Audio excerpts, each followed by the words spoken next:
प्रिय भाइयों और बहनों, हम आपके लिए एक शुभ समाचार लेकर आए हैं। 1 जनवरी 2025 से हम आपके साथ 365 प्रेरणादायक विषय साझा करेंगे।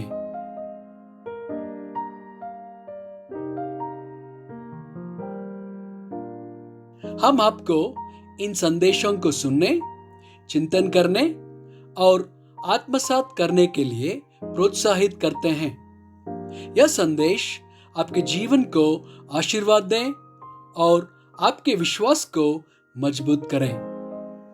कृपया हमारे इस कार्यक्रम को सब्सक्राइब करें और इसे अपने मित्रों और परिवार के साथ साझा करें। धन्यवाद।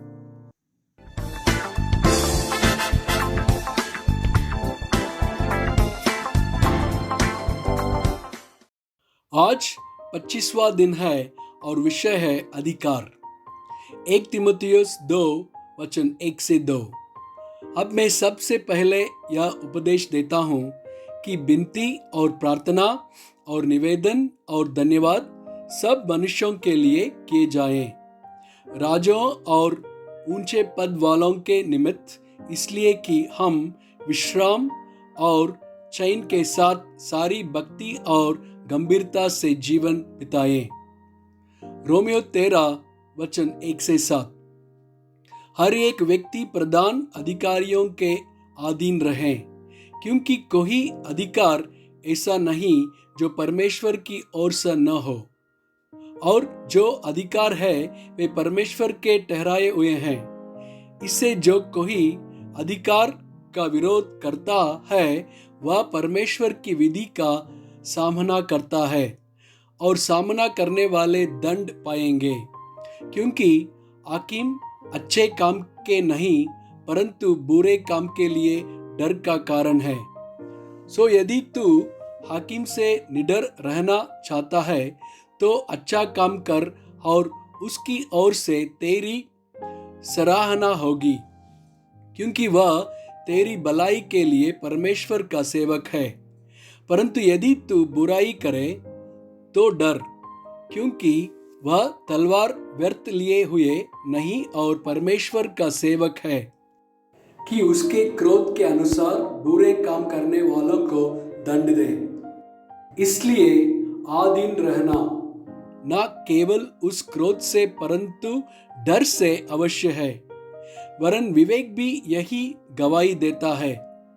इसलिए कर भी दो, क्योंकि शासन करने वाले परमेश्वर के सेवक हैं और सदा इसी काम में लगे रहते हैं।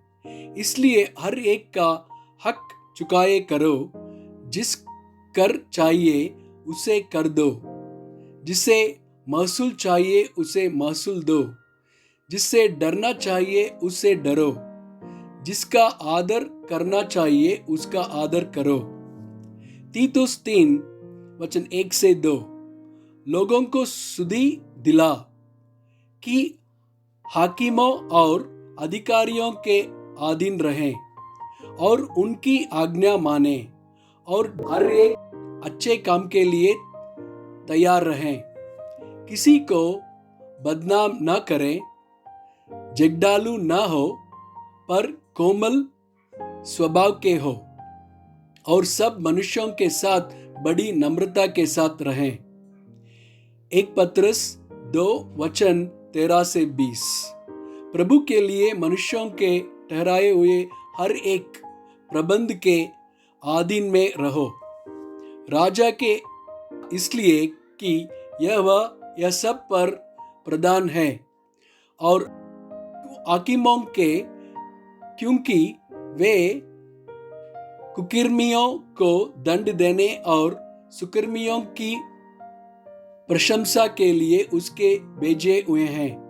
क्योंकि परमेश्वर की इच्छा यह है कि तुम भले काम करने से निर्बुद्धि लोगों की अज्ञानता की बातों को बंद कर दो और अपने आप को स्वतंत्र जानो, पर अपनी इस स्वतंत्रता को बुराई के लिए आड़ न बनाओ, परंतु अपने आप को परमेश्वर के दास समझकर चलो। सबका आदर करो, भाइयों से प्रेम रखो, परमेश्वर से डरो, राजा का सम्मान करो।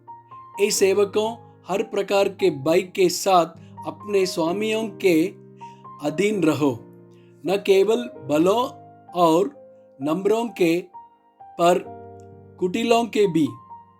क्योंकि यदि कोई परमेश्वर का विचार करके अन्याय से दुख उठाता हुआ क्लेश सहता है, तो यह सुहावना है। क्योंकि यदि तुमने अपराध करके घूंसे खाए और धीरज धरा, तो उसमें क्या बड़ाई की बात है। पर यदि भला काम करके दुख उठाते हो और धीरज धरते हो, तो यह परमेश्वर को भाता है। तीतुस 2:15। पूरे अधिकार के साथ ये बातें का और समझा और सिखाता रह, कोई तुझे तुच्छ ना जानने पाए। इफिसियों 6:5-7। हे दासों, जो लोग शरीर के अनुसार तुम्हारे स्वामी हैं, अपने मन की सीधाई से डरते और कांपते हुए जैसे मसीह की वैसे ही उनकी भी आज्ञा मानो।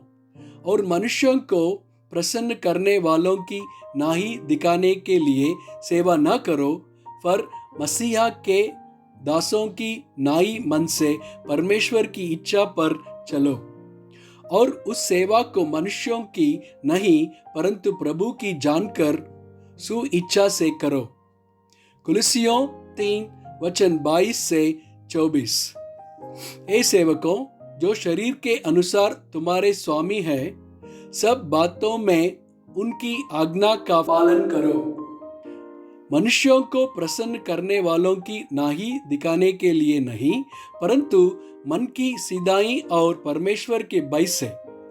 और जो कुछ तुम करते हो, तन मन से करो, यह समझ कर कि मनुष्यों के लिए नहीं, परंतु प्रभु के लिए करते हो, क्योंकि तुम जानते हो कि तुम्हें इसके बदले प्रभु से मीरास मिलेगी। तुम प्रभु मसीह की सेवा करते रहो, क्योंकि जो बुरा करता है वह अपनी बुराई का फल पाएगा। वहाँ किसी का पक्षपात नहीं। आमीन।